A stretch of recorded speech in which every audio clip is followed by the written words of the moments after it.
crazy how you can make something so heavy feel like a super bike, and Indian's done that. With Indian in this rivalry, it's something that's really special for me. I'm looking forward to the challenge and being able to really stomp those other guys. Yeah, I mean, we got a great group, some absolute dogs here at Vance and Hines, so we're gonna be firing. I don't even buy into the whole underdog thing.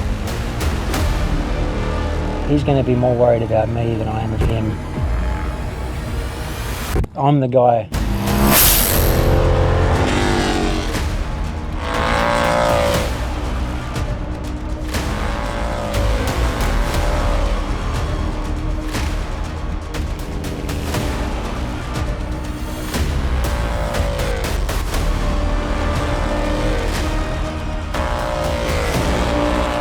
Introducing the Vance and Hines Factory Indian Motorcycle Racing Team.